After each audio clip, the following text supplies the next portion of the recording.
Assalamualaikum warahmatullahi wabarakatuh. Bismillahirrahmanirrahim. Alhamdulillahirabbil alamin wa bihi nasta'in wa ala umuri dunya waddin. Asyhadu an la ilaha illallah wa asyhadu anna Muhammadan abduhu wa rasuluhu lan nabiyya ba'da, amma ba'du. Baiklah, ini adalah majelis pertama kita daripada mengkhatamkan kitab Waraqat fi Ushul Fiqh. Kitab ini disusun oleh Imamul Haramain Al-Juwaini, salah satu dari gurunya Al-Imam Al-Ghazali. Kitab ini ringkas yang memuat tentang dasar-dasar dalam usul fikih. Semoga kita bisa mengambil manfaat dari kitab ini dan memudahkan kita dalam memahami usul fikih di masa-masa yang akan datang, insyaallah.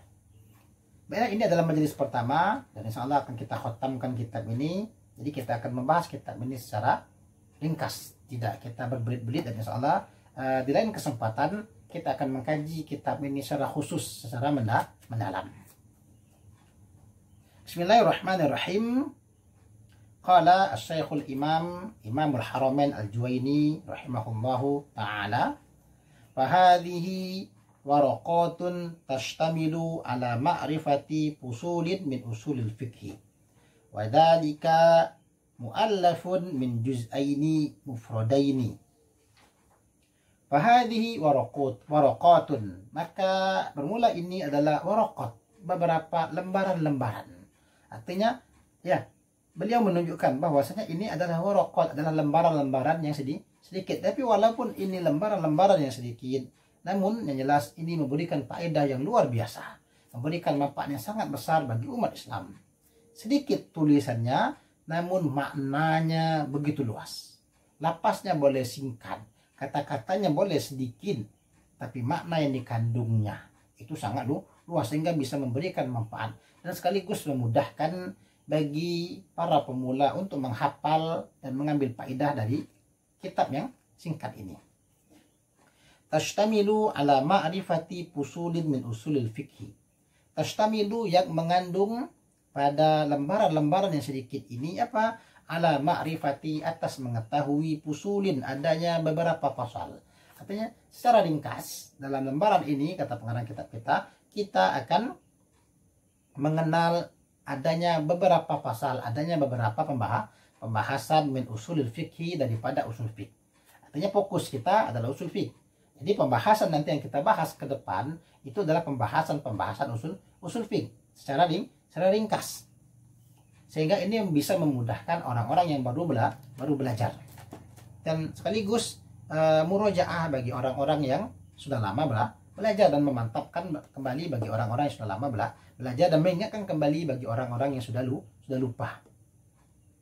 Wadzalika, dan demikian itu, mu'allafun min juz'aini mufradaini.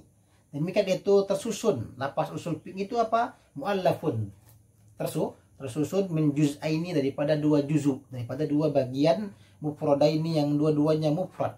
Artinya kata usul fiqh itu tersusun dari dua bagian, yang itu adalah mufrad. Yang pertama apa? Fal aslu. Yang pertama, usul fiqh itu terdiri daripada kata al aslu, ya.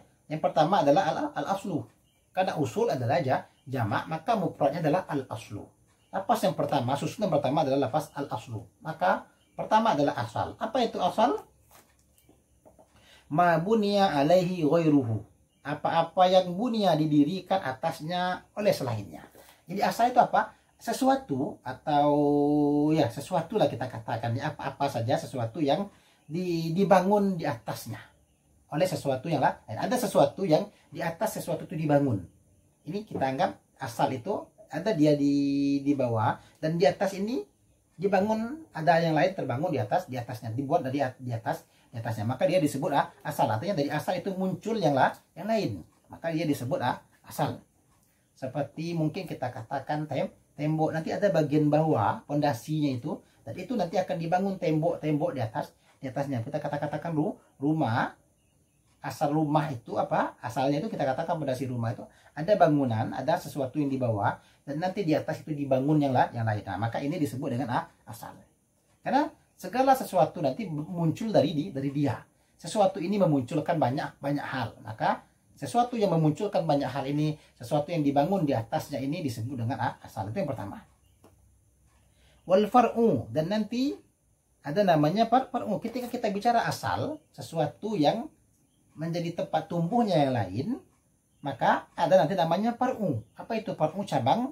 Ma bunia ala ghairi, apa-apa yang dibangun atas selain dia. Nah, ketika asal memunculkan yang lain, nah sekarang sesuatu yang muncul ini kan dia dibangun atas yang lain. A memunculkan B, C, D, dan seterusnya. A memunculkan B, C, dan seterusnya. Maka A adalah asal. Berasal dari A, maka ada B di sana. A di atas A dibangun B. Artinya A memunculkan B. Ketika A memunculkan B, maka A adalah asal. B karena dia dimunculkan dari A, dimunculkan dibangun di atas yang lain, maka B, C, dan D, dan seterusnya itu disebut dengan apa namanya, disebut dengan al-far'u, disebut cabang. Cabang sesuatu yang dibangun di atas asal. Artinya sesuatu yang diambil dari asal, namanya asal dan cabang. Yang namanya cabang tentu dia hanya kelanjutan daripada asal. Itu bagian yang pertama. Bagian pertama adalah asal. Dan asal nanti ada yang mendampinginya, namanya al-far'u, cabang. Jadi kalau kita katakan aslus syajaro, itu namanya apa namanya, pokok kayu. Nanti ada namanya far'us syajaro, apa, cabang-cabang cabang-cabang kayu. Begitu kalau sekiranya kita permudah. Wal berikutnya apa? Wal fiqhu. Bagian yang kedua daripada usul fiqh itu adalah al-fiqhu, lapas fikih. Apa itu fikih? Ma'rifatul ahkami syar'iyyati allati tariquha al-ijtihad. Fikih itu adalah ma'rifah, mengetahui al-ahkami syar'iyyati, akan hukum-hukum syariat. Fikih itu mengetahui hukum-hukum syariat allati tariquha al-ijtihad. Yang al-ijtihad, yang jalan mengetahuinya itu adalah ijtihad. Jadi fikih itu adalah pengetahuan tentang hukum-hukum syariat. Kita mengetahui hukum syariat. Ini apa hukumnya tentang masalah agama, ini apa hukumnya, itu adalah fikih.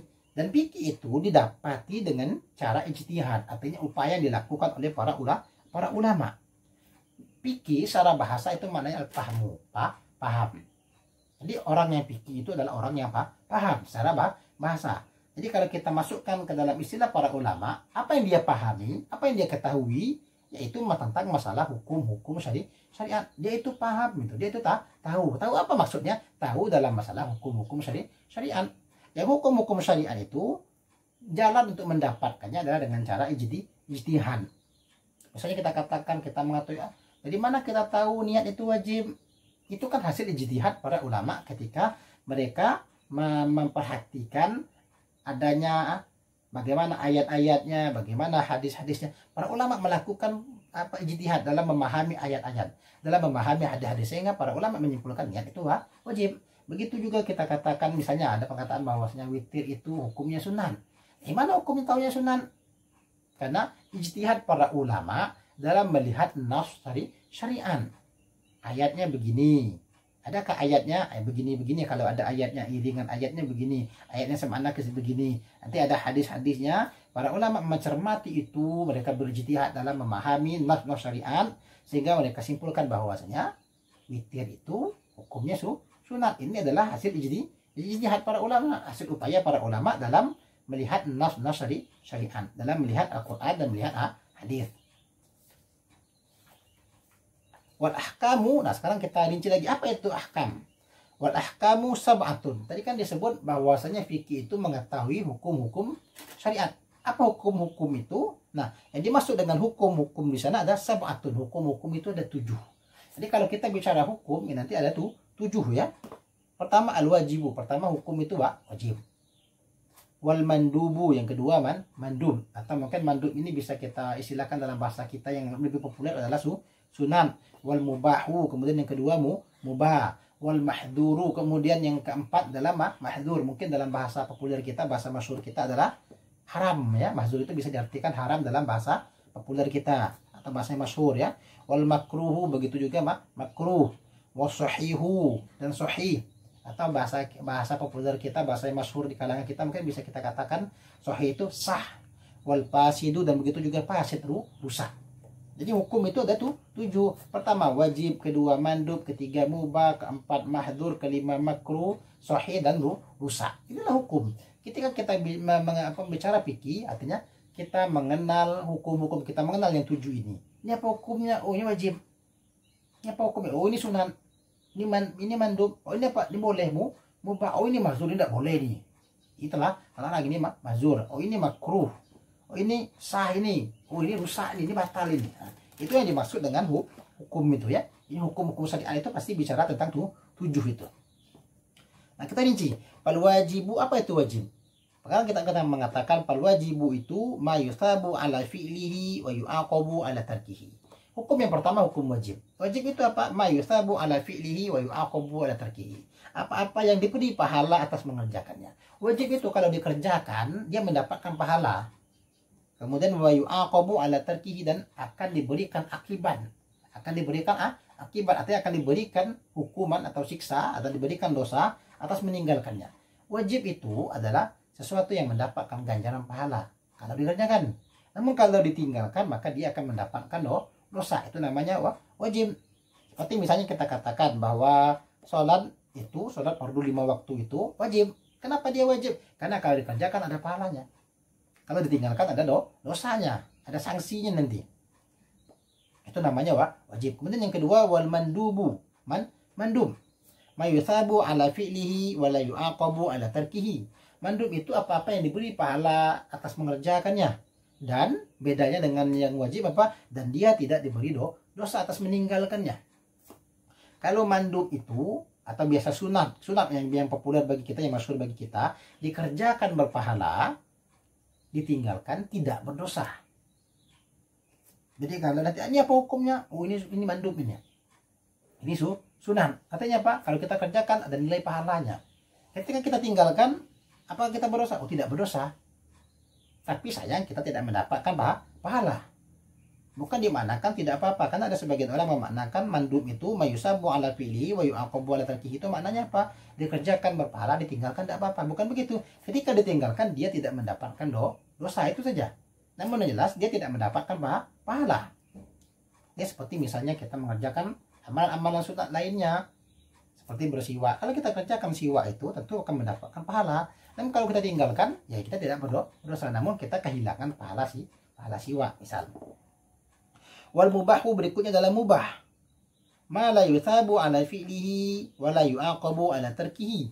Apa-apa yang tidak diberi pahala mengerjakannya. Mubah itu kalau kita kerjakan tidak ada pahala.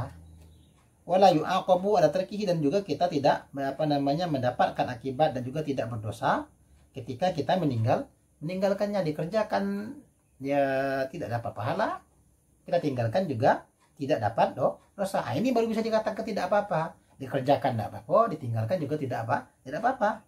Artinya misalnya ketika kita ambil satu contoh, ketika kita mau makan, apakah hukum makan roti? Apakah wajib? Tidak. Apakah sunat? Tidak. Itu mubah. Mau makan roti tidak berpahala, tidak makan roti kita makan yang lain itu juga tidak berpahala dan tidak berdosa. Kita makan roti atau makan nasi. Makan roti tidak berpahala, makan nasi juga tidak berpahala. Makan roti tidak berdosa, makan nasi juga tidak berdosa. Ya terserah mau pilih yang mana, tidak apa-apa. Itu contoh. Wal mahduru, berikutnya mahdur, pelarang. Atau biasa kita sebut dengan haram ya. Ma yusabu ala tarkihi wa yu'aqabu ala fi'lihi. Apa-apa yang diberi pahala atas meninggalkannya dan diberi dosa kalau mengerjakannya. Artinya ketika kita ada perbuatan haram ini atau terlarang ini, kalau kita kerjakan ada sanksi bagi kita, ada dosa, ada akibat yang kita terima ketika kita mengerjakannya. Namun ketika kita meninggalkannya justru kita mendapatkan pahala. Khamar misalnya, kalau kita meminum khamar atau mengkonsumsi khamar, maka kita berdosa, ada sanksi yang akan kita terima. Namun ketika kita meninggalkan itu, ketika dihadapkan kepada kita khamar dan kita tinggalkan itu, maka kita mendapatkan pahala. Itu maknanya. Wal makruhu, dan berikutnya makruh. Ma yuthabu ala tarkihi wa la yu'aqabu ala fi'lihi. Apa-apa yang diberi pahala atas meninggalkannya, namun tidak diberi dosa atas mengerjakannya. Kalau makruh itu, kalau kita tinggalkan dia berpahala. Tapi kalau kita kerjakan, kita tidak akan dapat dosa. Beda halnya kalau yang mahzur tadi, yang haram tadi. Yang haram kita tinggalkan berpahala, kalau kita kerjakan berdosa. Tapi kalau makruh, kalau kita tinggalkan ada pahalanya, ada ganjar baiknya. Tapi kalau kita mengerjakannya, maka kita tidak dapat dosa. Artinya makruh ini dibenci, sebaiknya jangan kerjakan. Ya, ketika kita mengerjakannya tidak dapat apa-apa, tidak berdosa. Artinya kalau kita tinggalkan dapat pahala. Artinya sebaiknya kita tinggalkan perbuatan tersebut. Seperti misalnya kita memakan makanan yang berbau tajam, beraroma tajam. Misalnya kita makan jengkol atau petai. Kemudian kita bawa sholat berjamaah, maka aroma napas kita itu memberikan aroma yang tidak nyaman. Maka hal seperti ini membawa kepada makruh. Apakah kita berdosa makan petai? Tentu tidak. Makan petai tidak berdosa. Namun sebaiknya tinggalkan karena kita akan menghadiri sholat berjamaah. Itu contoh. Kemudian berikutnya wasahihu ma yata'allaqu bihi an-nufudhu wa yu'taddu bihi. Dan sahih itu, sah itu apa? Apa-apa yang berhubungan dengannya an-nufudhu oleh tembus. Ya, atau lulus, wa yu'taddu bihi atau dianggap dengannya. Artinya sahih itu, sah itu apa-apa yang berhubungan dengannya. Artinya dia berhubungan dengan sesuatu yang kalau nanti terkait dengan sah dan ada tempat dengan lulus, tembusnya atau dianggapnya. Dan dia dianggap, kalau ini ada maka dia dianggap. Itu sah itu. Apa hukum sah? Artinya dia dianggap lulus, sesuai.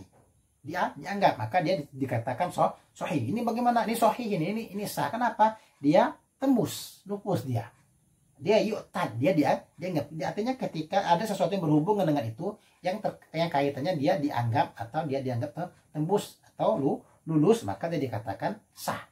Ini cuman nih sah tak? Sah. Artinya ini sah. Maksud kata-kata ini sah itu dia dianggap. Sholat itu dianggap kalau dia sudah memenuhi syarat-syaratnya. Misalnya wudhu sudah, menutupi aurat sudah, dia segala macamnya terus dikerjakan.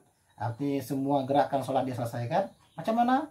Sah sholatnya? Sah. Artinya sholatnya dianggap sah. Sudah sesuai dengan ketentuan. Sudah dianggap. Karena lawan daripada sahih nanti ada namanya fasid atau batil di sini ya. Wal batilu dan batal.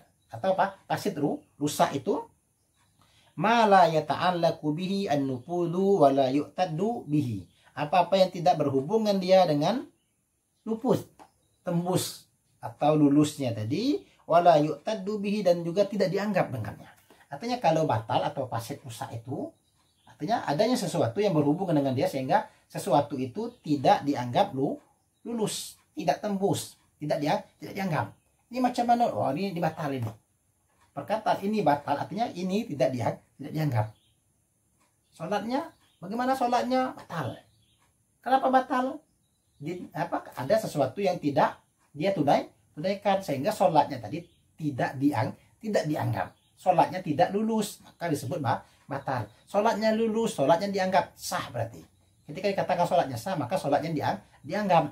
Sholatnya lulus, tembus sholatnya. Tapi kalau dikatakan batal, sholatnya batal. Berarti sholatnya itu tidak lulus, tidak tembus, tidak dianggap. Artinya karena ada sesuatu yang mungkin dia tinggalkan, itu namanya batal. Itulah 7 hukum yang terkait dengan masalah ini. Ada namanya wajib, mandub, mubah, mahdzur, makruh, sahih dan fasid.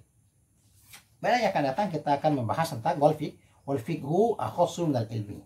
Wallahu subhanahu wa ta'ala alam. Subhanakallahumma wa bihamdika asyhadu an la ilaha illa anta astaghfiruka wa atubu ilaik. Assalamualaikum warahmatullahi wabarakatuh.